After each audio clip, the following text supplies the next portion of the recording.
to Experts Next Door, number 10. This is actually, we have been doing this for 10 months now. And particularly welcome to new members, members of Saratoga County History Centre, and also people from around the Capital District and around New York. And we've even got people, certainly got somebody from Massachusetts and people from other states. So this is fantastic. And a little bit about Experts Next Door. Sorry, that's our new puppy who's just been taken out of the room. A little bit about Experts Next Door, the whole series. The idea of it was one of the I think positive things that came out of the COVID pandemic. It's made us think about new ways to bring information to people, share information with people. And it started as a way to get local experts and even not so local experts into our front rooms or offices or wherever and share their knowledge. So we've had a vast selection of talks from beer, plants, immigration, all sorts of different things. And it's been fascinating, really. We learned all sorts of things. I want to give you this is going to be like going to the movies. I mean, you remember the days when you actually could go to the movie theatre, and you have the upcoming attractions coming first. So I do want to give everybody a heads up, which actually is sort of a pun, really. Our next Experts Next Door is about hats, and that's May 20th. So make a note in your diaries for that. It's going to be a joint thing with students from Skidmore College who have been researching some of the hats in our collection, deep research about them, and we're going to have talks from them, and it's going to be guided by a couple of their professors. So that should be a very interesting talk. And in June 17th, we've got Dr. Spencer McBride, who is going to be talking about Mormons in New York, and in particular, Joseph Smith's presidential campaign, which I hadn't heard anything about before. So that's going to be another thing, another interesting topic. I also want to let everybody know that this Saturday, between 8 and 12 at Brookside Museum in Ballston Spa, we're going to be having an excess office furniture sale. Anybody is very welcome, of course.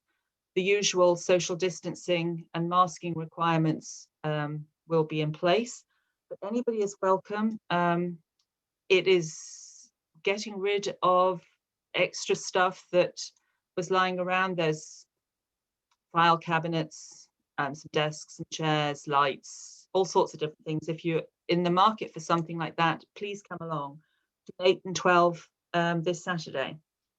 And also keep your eyes peeled in the news for information that will be coming out in the next month or so about our reopening, which we're fingers crossed, end of June, beginning of July time. It should be very exciting. We're really, really, really looking forward to it.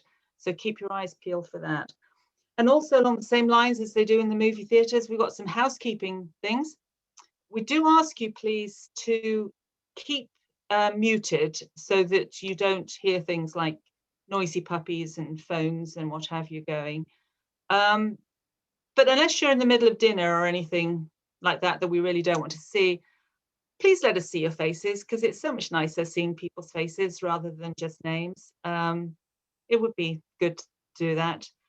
If you have any questions, it would be easier if you just put them in chat rather than jumping in and asking questions. We found that over the last several months. But do please feel free to do that, to put questions in the chat just at the bottom of your screen, and Amy will get to them when she can. And certainly there'll be time for questions at the end of the program. So I think that's all the preamble that I've got. So it is my enormous pleasure to welcome Amy Catania, who is, I hope I pronounced your name right, who is the Executive Director of Historic Saranac Lake. She's been there for more than 10 years, And if you haven't been to the Laboratory Museum up in Saranac Lake, I highly recommend it. It is an absolute delight. Very, very interesting.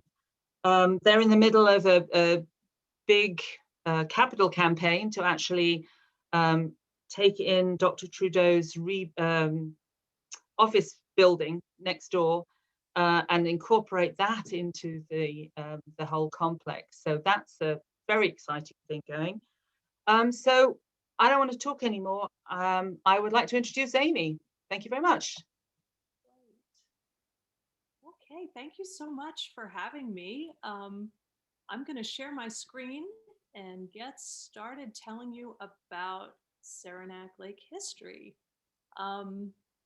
If we were in person, I would first ask, well, I'd ask my dog not to bark, but sorry about that. I would ask you all about your history with tuberculosis, your connections to Saranac Lake. I know we have a few people here that have some connections in history. You know, not to get too ahead of myself, but tuberculosis killed before the advent of antibiotics. It was killing around the turn of the century. About 1 in every 7 people died of tuberculosis.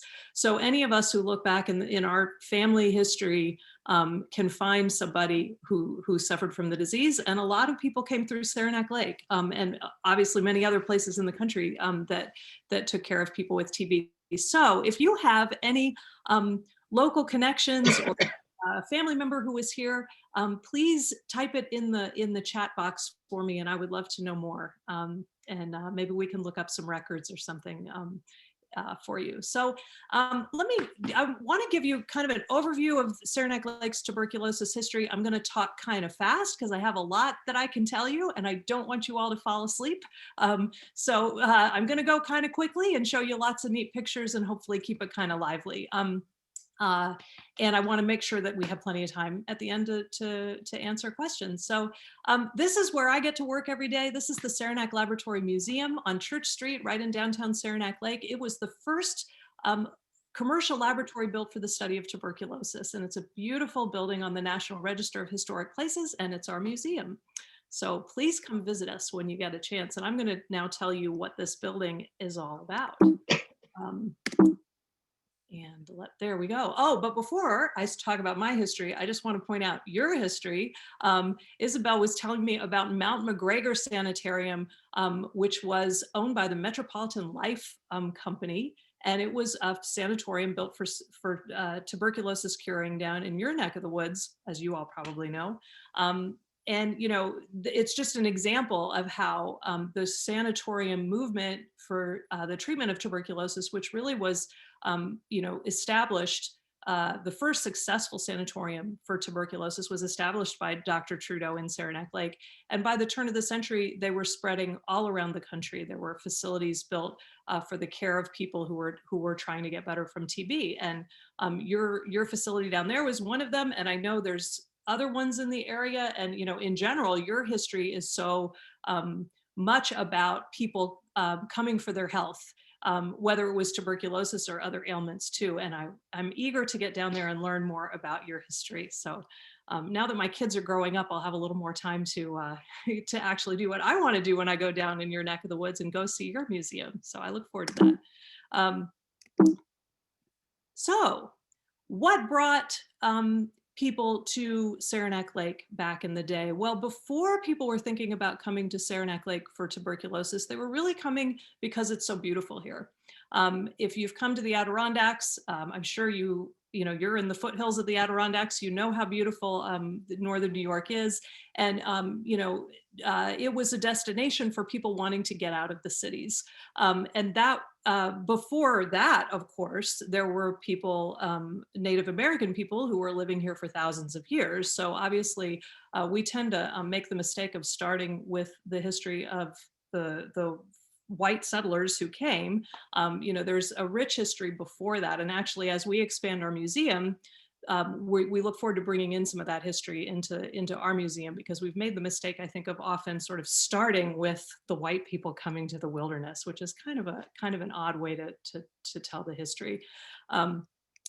But What was attracting city people to the Adirondacks? Well, it was living in conditions like this. You know, as cities grew around the country, people were living in very closed-in spaces, very poor ventilation, poor sunlight, poor access to nutrition. And you know, this was the breeding ground for tuberculosis. Tuberculosis, like COVID today, was a disease that was you know, mostly shared airborne when people coughed, very contagious. There was no cure.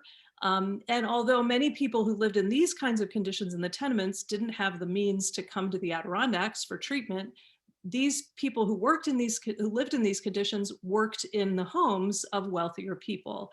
And so the disease was very much spread between people from all walks of life. And it was one of the reasons why the Adirondacks was becoming, you know, a destination. There was a book written in the mid 1800s, famous book called by W.H. Murray, and it was really a book that popularized the Adirondacks as a destination. It kind of gave the impression that it was, you know, kind of a fun place to come to. It didn't talk a lot about the black flies and the lack of roads and easy access to the wilderness, but it really, you know, put the Adirondacks on the map as a place for people from the cities to come and explore. Sorry, I'm having trouble advancing. And so this was, you know, a funny cartoon that kind of shows you what was sort of in the popular imagination about the Adirondacks. Here's a picture of a man, what he looked like before he came to the Adirondacks. And here was a cartoon from the day saying, after he came to the Adirondacks, look how much better he looked. So if you were looking, you know, if you wanted to you know, sort of rediscover your health, you know, and you know, get better from whatever your ailments were, the Adirondacks was the place to come. And people really started coming in droves to the Adirondacks for not all for tuberculosis, but you know, starting in like the 1870s or so, and even a little bit earlier, invalids were coming to the woods to try to get better. So to back up a little bit and just sort of think about what is tuberculosis, I have a feeling that a lot of you probably know a little bit more about this than maybe a lot of people in you know, society today. We tend to not hear a lot about it today. A lot of people come to our museum and they think that it's eradicated, which is interesting because about over 1 million people, around 1.5 million people every year in the world still die of TB. So it's a huge public health problem still today. It's caused by a bacterium, not a virus like COVID. It's, like I said, you know, very contagious disease. It tends to, like in this picture, you can see that the patient there is quite young, and it really tended to affect people at that age, in their 20s or 30s. You know, again, was affecting people from all walks of life. Pretty much every family in developed countries had somebody who often a younger person in their family who was suffering from the disease. So it was also commonly called consumption because it really consumed the body. It made people very thin. They struggled with a fever on and off, lots of coughing, but it was a disease that could affect usually the lungs, but it could affect all parts of the body. Some people got into tuberculosis at the intestines, the brain, the bones. So a really terrible disease. There was no cure. And at around the time when tuberculosis, people with TB were coming to Saranac Lake, they didn't know what even caused it. So there was no understanding of a bacterium that had not been, bacteria had not been spotted under the microscope yet. So there were all sorts of theories about what caused it. Some people thought it was because of bad humors in the air. People thought it was an inherited disease because it often affected whole families would get sick from it, but nobody really knew what caused it or how to treat it. And Dr. Edward Livingston Trudeau was one of those people suffering with TB. So he came here in the 1870s, very sick with TB himself. He was a young doctor from New York City who really was on his deathbed when he came to the Adirondacks. He had come here before to hunt and fish. He was one of the men from the city, they called them sports at the time, who liked to come and hunt in the wilderness. And he thought of the Adirondacks as really a beautiful place to die. He didn't have a whole lot of hope that he was going to get better. So he came to the Adirondacks. He stayed at Paul Smith's Hotel, which was at the time a growing wilderness hotel. And they carried him in on a stretcher that summer, and that at the end of the summer he walked out. He was able to walk out and get out of bed. In fact, he was able to hunt again, although the pictures tend to have him, I think my next picture shows you, we have these very like glamorous looking photos of Trudeau, but he's often sitting down, and it's a colorized photo. He probably didn't have such rosy cheeks as that. But he actually hunted in boats. The wilderness guides would take him around, and he would sort of lie down on a bed of balsam and shoot at game from his boat. He was a very good marksman. So he had this experience over time, coming and going from the city, where he would return to the city, his health would break down again, came back to the Adirondacks, and his health improved. And he came to feel that there was something about the fresh air of the Adirondacks that was important for his health. Now, did he think that there was some sort of magical quality in the air? Not as far as we can tell. He was a pretty scientific person. He didn't like to make claims that he couldn't prove. And so in his autobiography, which is a really wonderful resource, he doesn't use the word cure, but just a few times. The popular treatment, as we came to know it, we called it the fresh air cure. But Trudeau didn't use that word. He didn't think that he was actually curing people. And he didn't pretend that he was. It was more that he thought that he was giving people the best chance they had to fight the disease. So boosting people's immune systems by giving them access to fresh air, rest, good nursing care, healthy food, and attention to mental health, all sorts of things that we know today actually give you a better chance of fighting a disease. So it worked for Trudeau, and he decided he needed to stay in Saranac Lake. He settled in the village, which at the time was really, there were just a couple hundred families that were living here. This is Main Street, and I'll show you a picture in a little bit. So remember this picture, because 1870 Saranac Lake, it really kind of looks like a little kind of a logging town. That's what it was in many ways. The hills in the backdrop there are just completely bare, it was a pretty rough and rugged place. Trudeau was the first doctor in town. He was the first mayor of the town, and so just having a doctor was a pretty big deal. And the town was really starting to grow because of that, actually. So in 1884, he started building a sanatorium. Some attempts had been made to establish sanatoria facilities in the United States. There was a very early try in Asheville, North Carolina. There were people sort of randomly trying to get better from TB, going out west, camping in the sunshine, but there really was no like formal facility that was attempting to treat people in some sort of formal way. And that's what Trudeau wanted to do. He had seen how it had helped him to be in the Adirondacks, and he wanted to give it a try for other people. So this was the first cottage that he started with. It was known, and we still have it today, it's known as Little Red. It was built for just 2 patients. You can see it has a very small porch, so not a lot of room to sit out and breathe the fresh air. But this was the first, really, became a symbol of the sanatorium movement in the United States. 1884. With that little cottage, gradually the sanatorium kept growing. And here we see the first main building, which was really just like a farmhouse. There was a farmer and his wife and his daughters who took care of the first patients.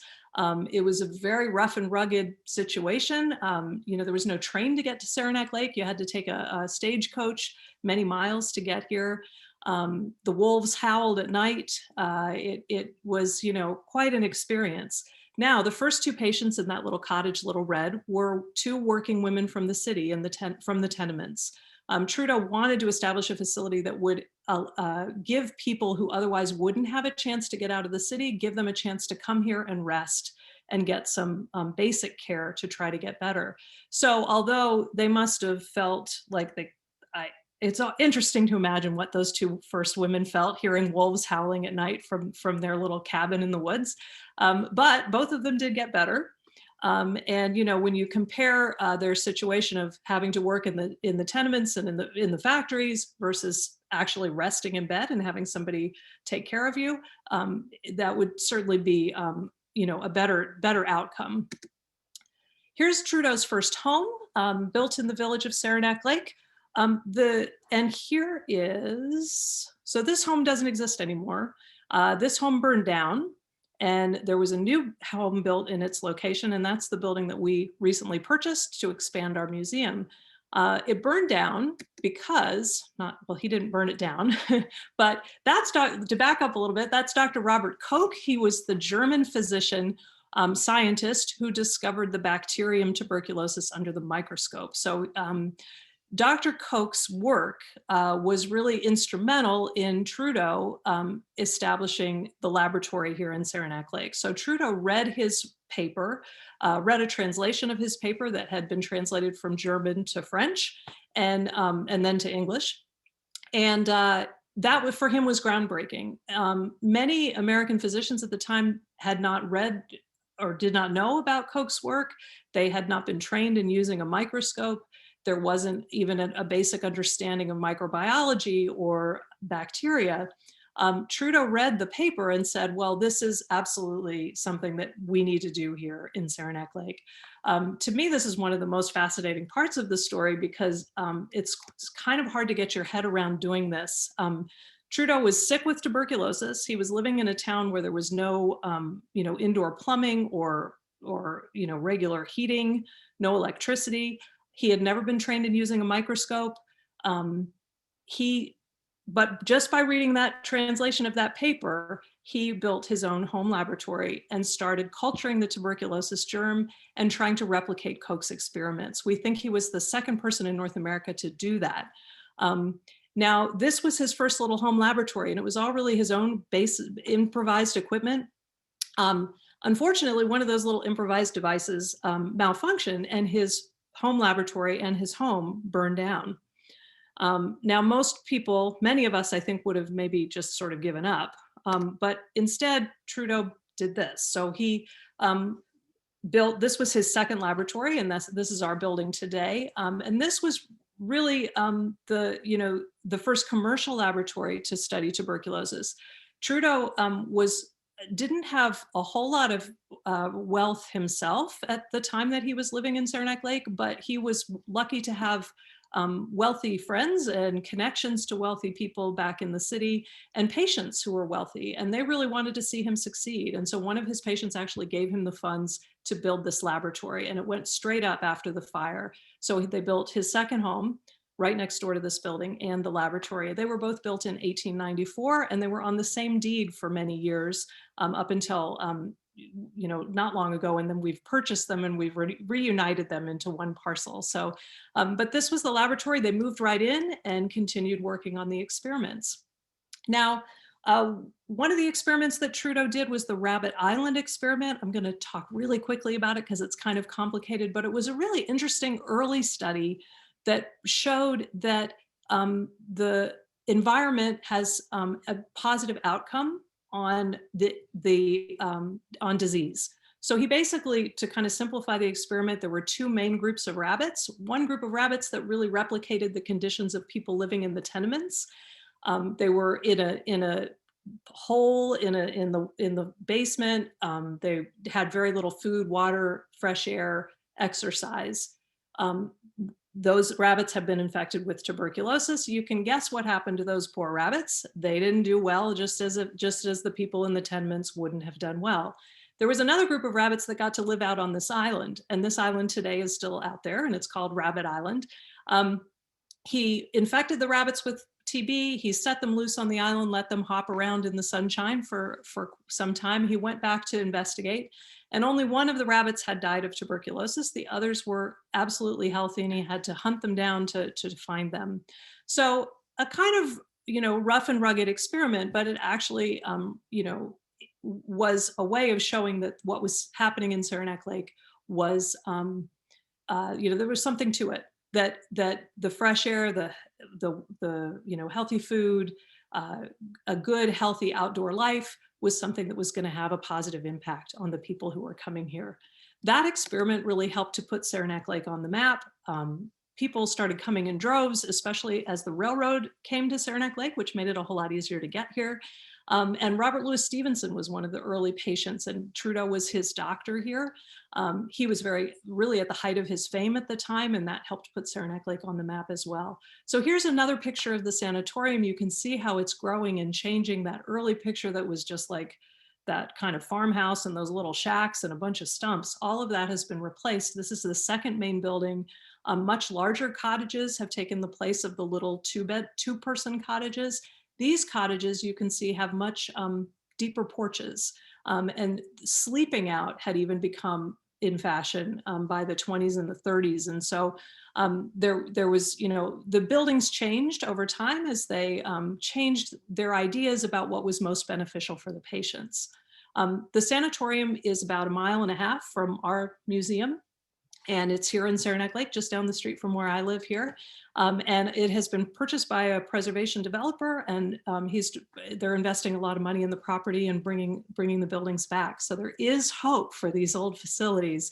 You just have to hang on long enough. So that's exciting. So you remember the picture of Saranac Lake back in the day, 1870s, it was just a few farmhouses. Here it is about 30 years later, probably maybe 20 years, no, 30 years later. So this is like early 1900s.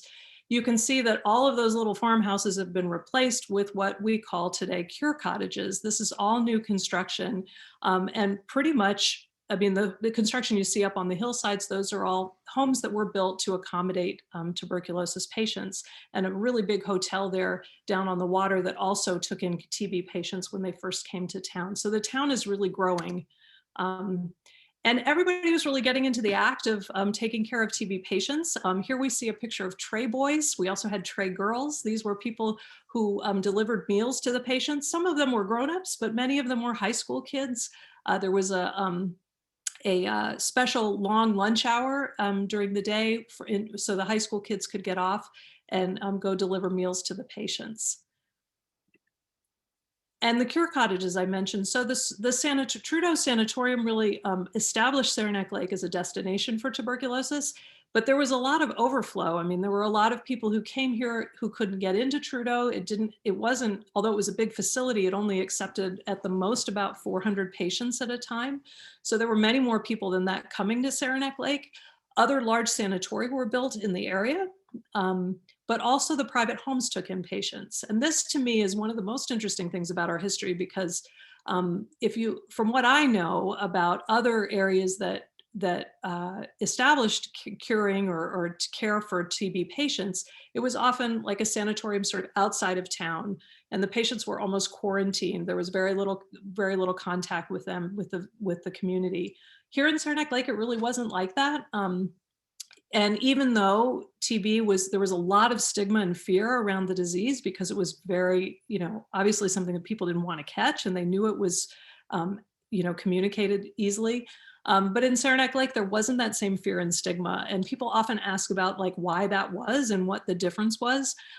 It really has to do with the fact that the community really grew. It was grown by and built by TB patients and their family members. So many of the people who were here operating these cure cottages were people who had come here with TB or with a family member with TB. So there wasn't that same fear and stigma. There was some sense that maybe they had already been exposed and they weren't as at risk, which was actually probably not so true. But there was also, an understanding of what caused it. They knew it was caused by the germ once Dr. Koch made that discovery. And they knew that careful sanitation, careful public health measures kept people safe. So they were very careful about where you could spit, or you weren't allowed to spit on the ground, you would get fined. There was a lot of and actually keeping people out in the fresh air was one of the best ways to not communicate the disease to the caregivers. And it's so interesting to see all the ways that we're managing our current pandemic really mirror a lot of the things that were being done in Saranac Lake with tuberculosis. So just that, you know, we kind of naturally figured that out pretty quick with COVID, that being outside in the fresh air was pretty important. And it wasn't so much that we think fresh air is going to cure us of COVID, but we know that it can help keep us safe from sharing it to each other. And it was the same with TB. One of the stories that's so interesting to me about Saranac Lake is just the diversity of the people that came here. There were people from, there were a lot of very wealthy people and places that catered to wealthy people. There were places that catered to people with very little means. There were very modest cottages. And there were different ethnic groups that were welcomed here. So there were thousands of people from Latin America who were here. There were cottages that catered specifically to African Americans, to Jewish patients, to Italian patients. And a lot of the patients were all mixed in too. I actually did a lot of research on the Spanish speaking patients because that's an interest of mine. And oh, I could just go on and on. So you'll have to invite me back to tell you more about that. But just lots of really incredible stories, and you know, so interesting to walk through our village today. And you know, it's your classic, in a lot of ways, classic, you know, Adirondack town where, you know, everybody, you don't see a lot of diversity anymore today. And it's really interesting to me to walk down the street and imagine a time when you could hear different languages coming off of the porches. We had other sanatoria, as I mentioned. These are just a couple pictures of some of the others. The top one on the top there is Saranac Village at Will Rogers. That was built for patients in the vaudeville industry. So what did it mean to take the cure? I feel like I've been talking forever. Okay, I'm going to talk faster. I have just a little more to go because I want to get your questions. Taking the cure, I think I've kind of answered that as I've gone. You know, rest, fresh air. What you see in this picture to me sums up a lot of the things that people were getting here. The other thing you see in the picture is companionship.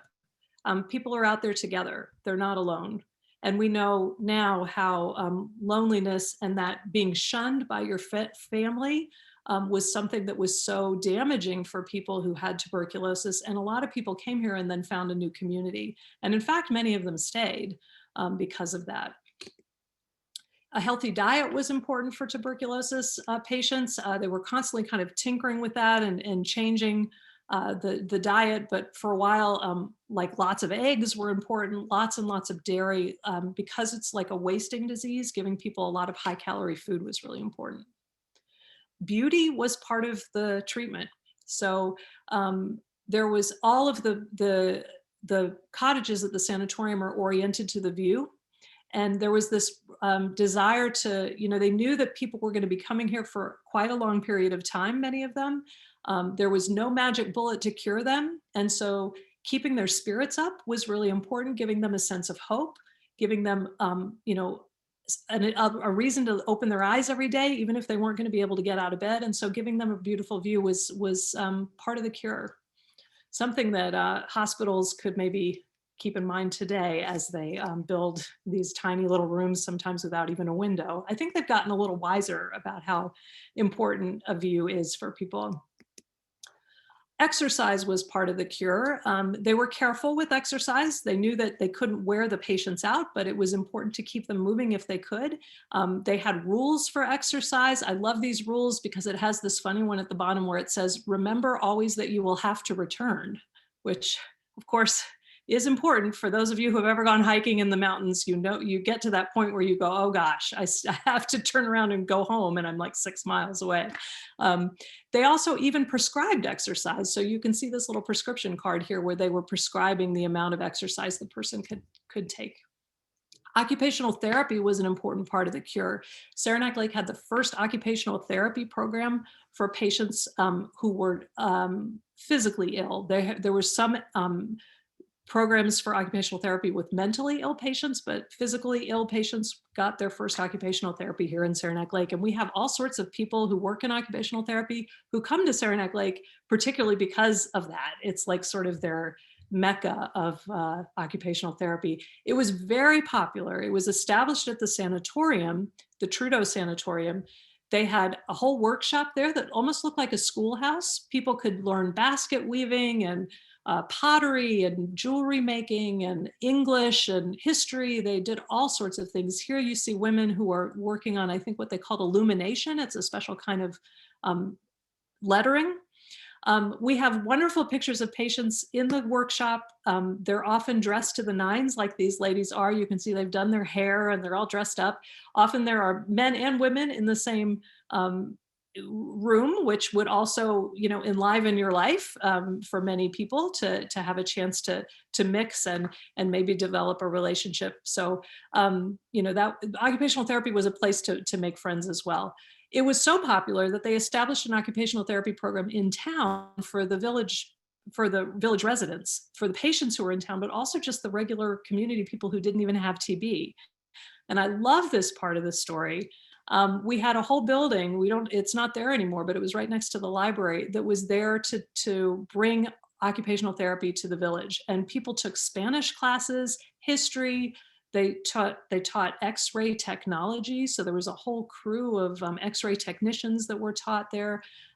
It really became such an important part of the community, that kind of learning together.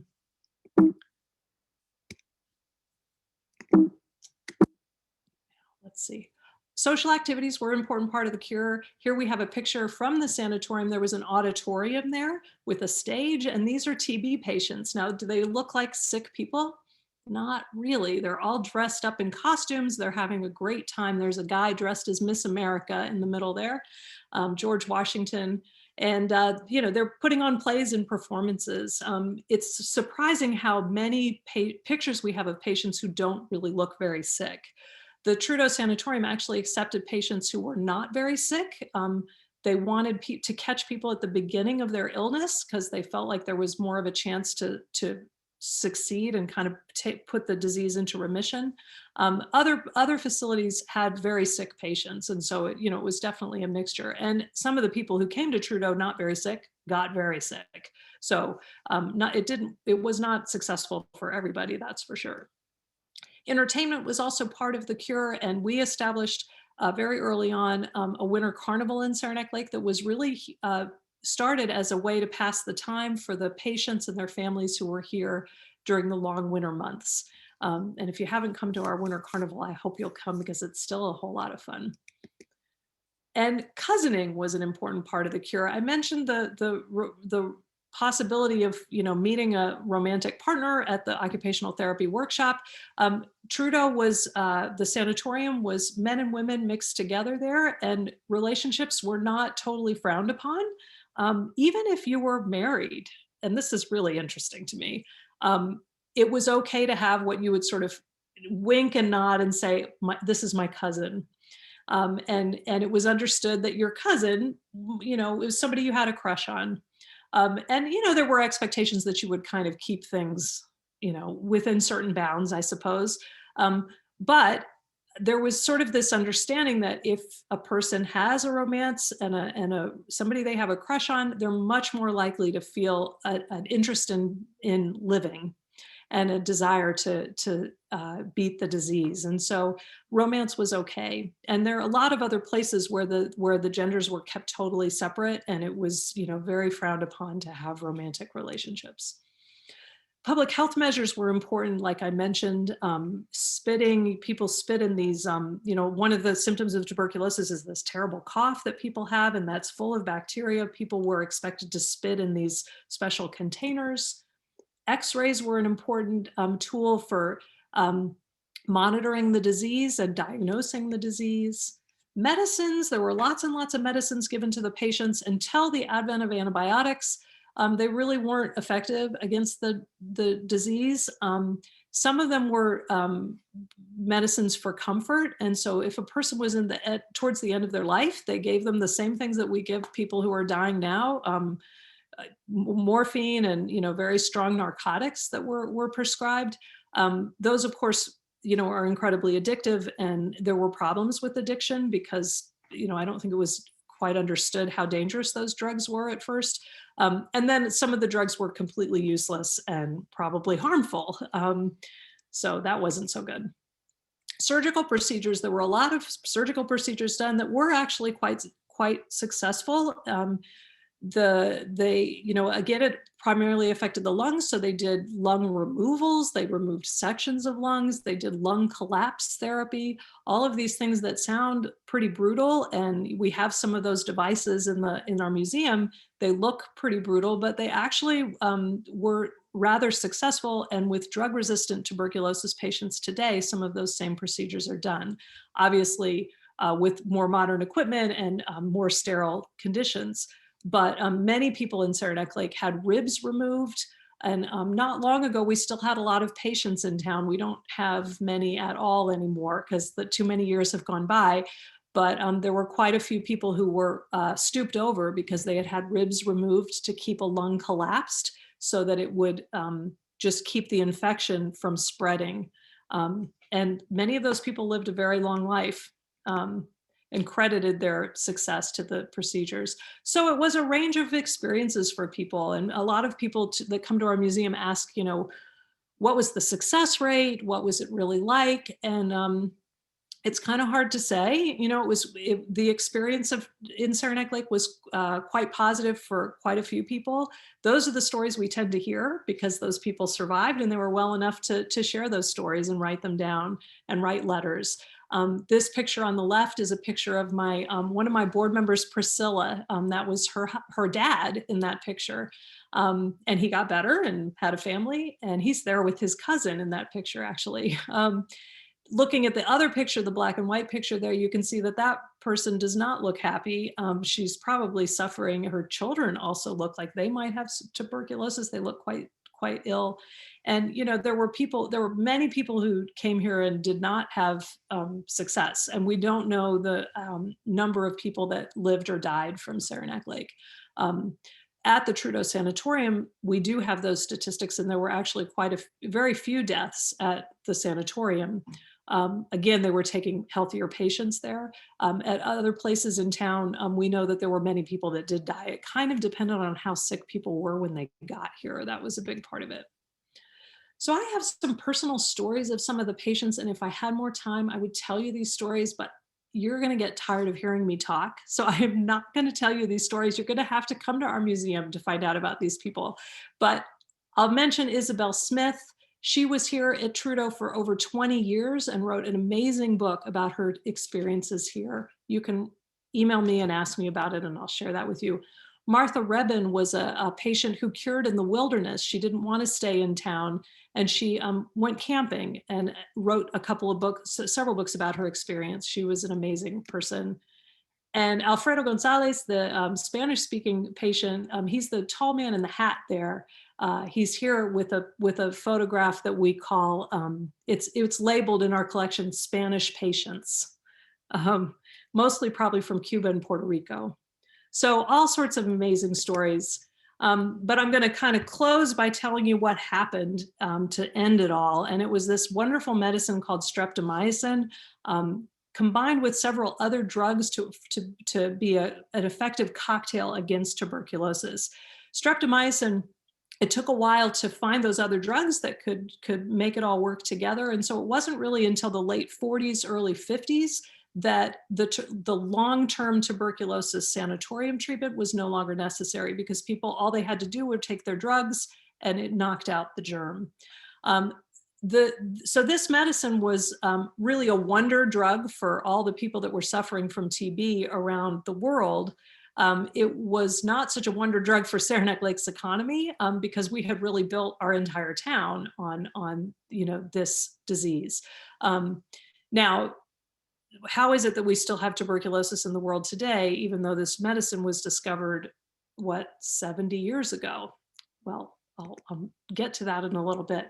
Just to tell you a little bit about the Trudeaus, though. So Dr. Edward Livingston Trudeau died in 1915 of tuberculosis. And, he did not find a cure for TB in his laboratory, and he was not able to cure his own case of TB.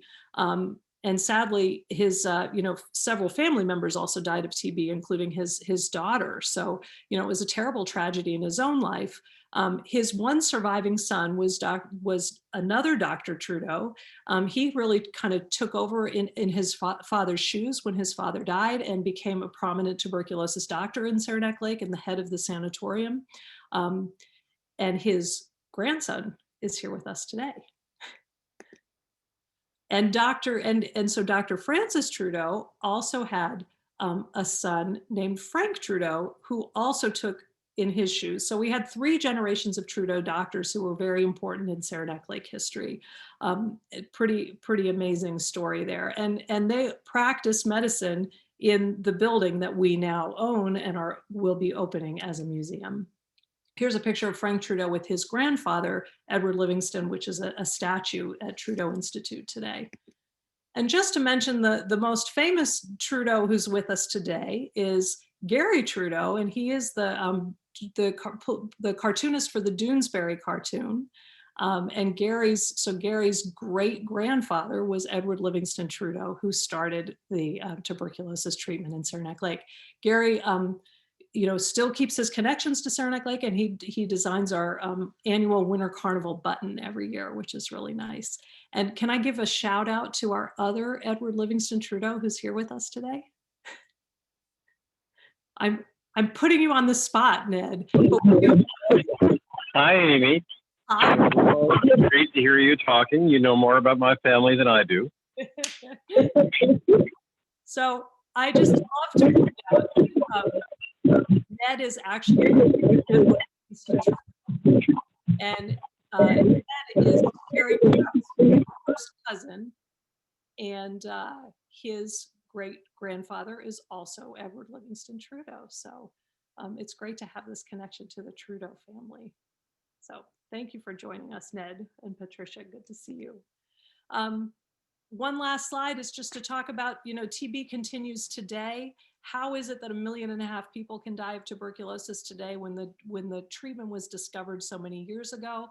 Well, it has to do with the fact that the magic bullet of medicine is not always the only problem when it comes to public health disasters. And we are seeing that firsthand with COVID today. Now we have a vaccine, but guess what? You have to get it into people's arms.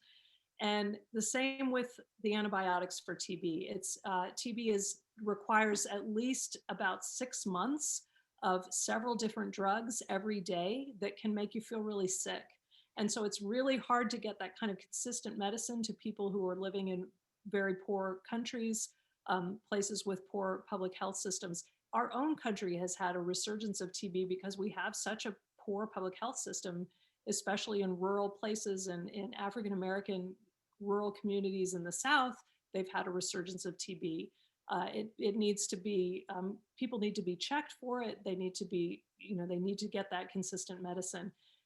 If you don't take the medicine consistently, it can come back as drug-resistant TB. And so that's a serious public health problem in the world today. And it's actually gotten worse because of COVID, because people have had even more difficult time getting access to the drugs. So unfortunately, TB is something that we're going to continue to hear a lot about.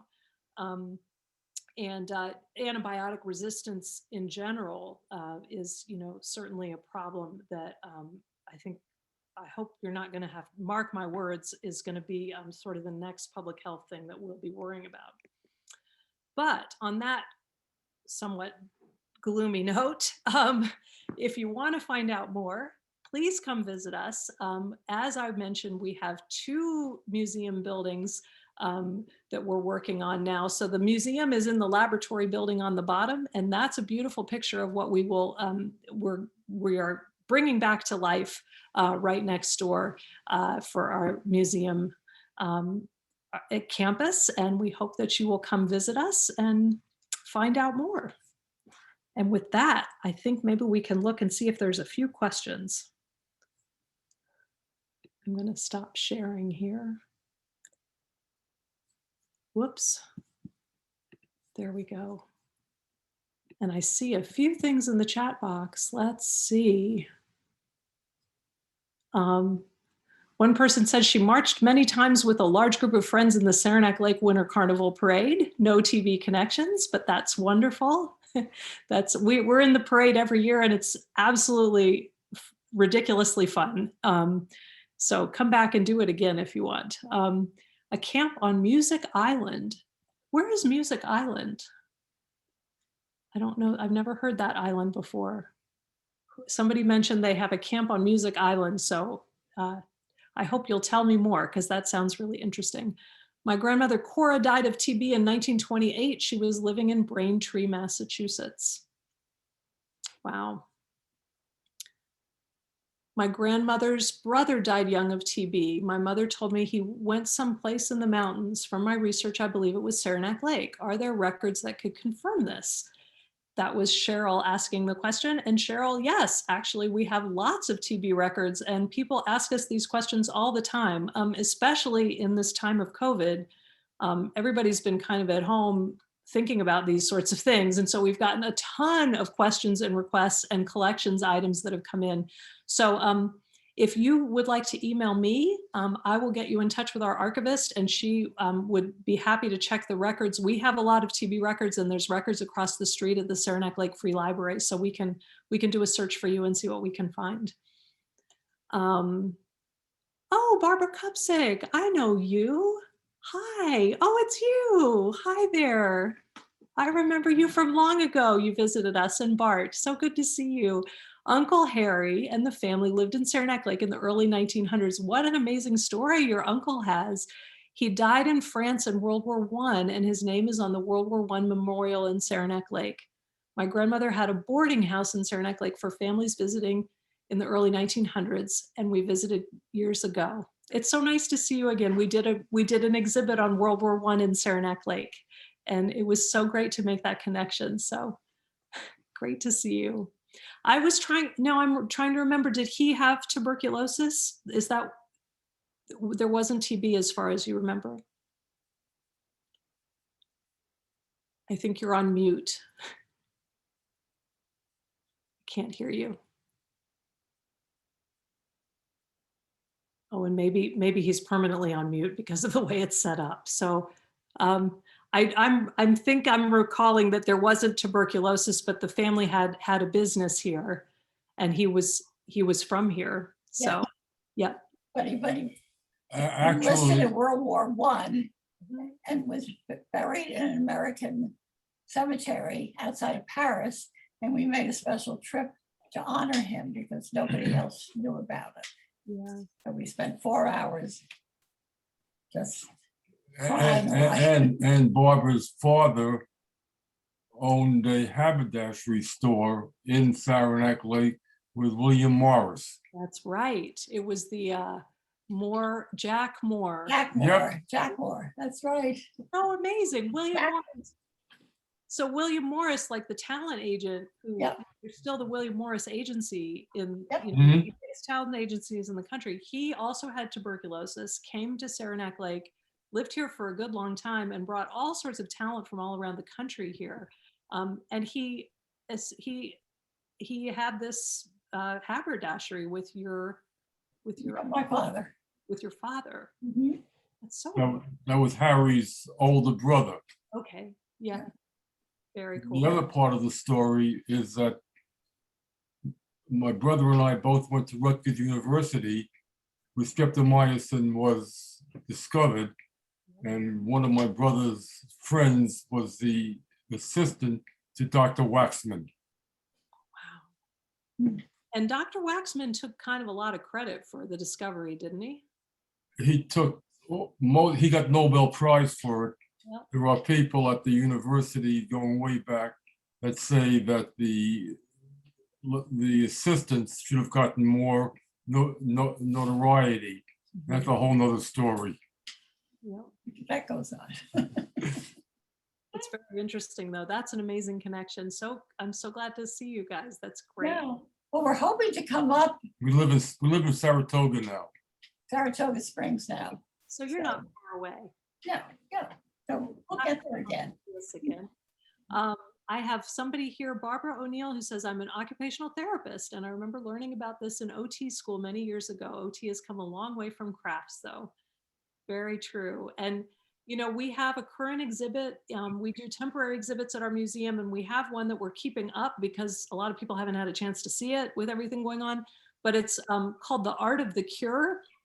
And it's all about the occupational therapy program in Saranac Lake. So please come visit and see that. It's a great exhibit, and you really get a sense of just all the ways that, all the many different ways that it shaped the community and helped people and changed their lives.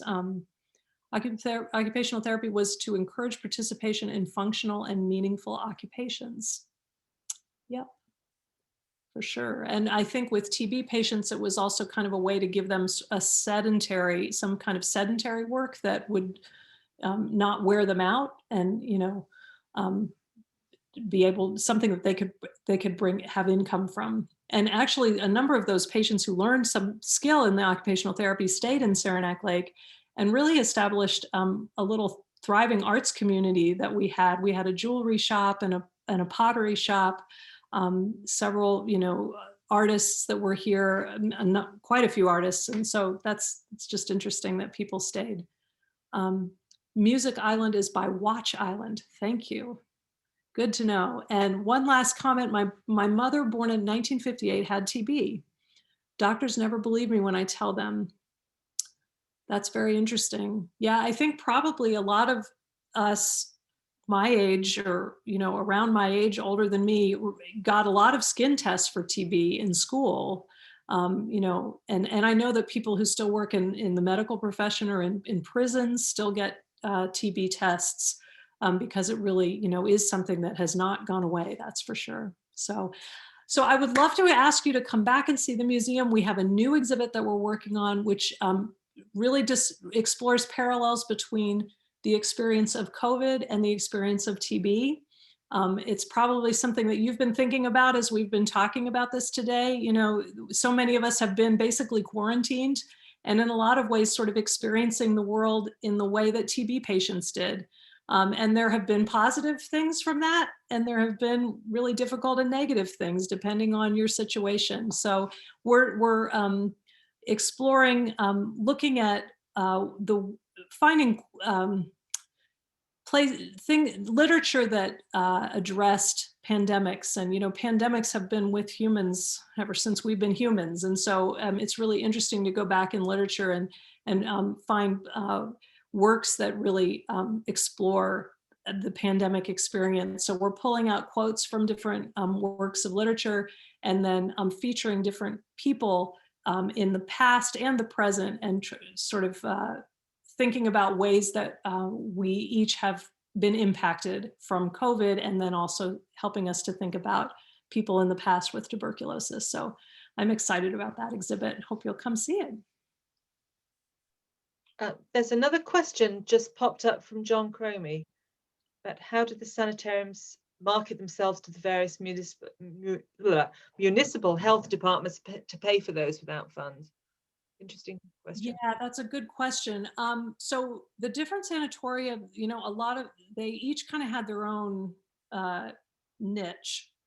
So the bigger facilities, some of them were built that were completely subsidized care. There was the Raybrook Sanatorium, which was state provided, so it was completely free.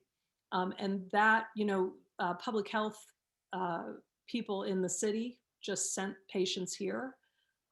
There were other ones that were more through private connections. And so like the Latin American cure cottage operator, he knew doctors in Cuba and Puerto Rico and other countries, and they just referred their patients right here. So it really kind of depended on who you were catering to. There was a publication called the Journal of the Outdoor Life. And when I first saw that, I thought they meant like hiking and fishing and camping, but they actually meant sitting outside breathing the fresh air as an invalid.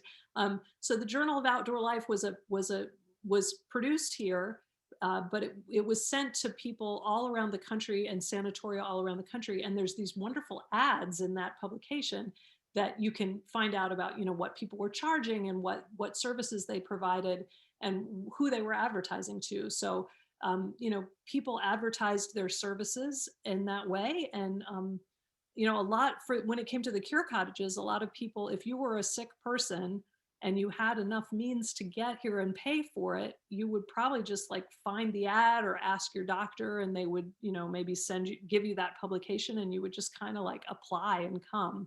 The care was nowhere near as expensive as it would be today, because you weren't getting the same kind of technical, you know, special, just the kind of you know, complicated medicine that we have today.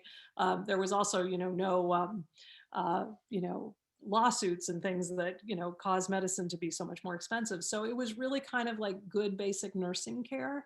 And so the expense often came with how fancy the food might have been, or how fancy the accommodations might have been. But when we take the rates that were charged and put them, you know, into Google Calculator and see what it really cost accommodating for inflation, it was surprisingly affordable. However, a lot of people did run out of money, and so they would come and cure for some time. Often it took maybe 2 years or even longer, and people, you know, leaned on their family members to try to pay their bills. We have a lot of letters from patients and things talking about, you know, worrying about being able to pay for it.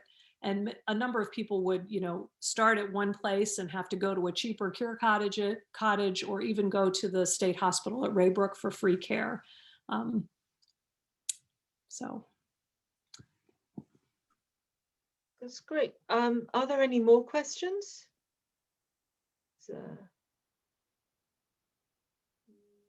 No? No, I don't think so. Well, Amy, thank you so much. That I say I've loved the museum the times I visited, and I'm absolutely delighted that you could join us. Thank you very much. Hopefully we can do something again. And thank you everybody for being part of this. We hope that we see you again at another one of our events.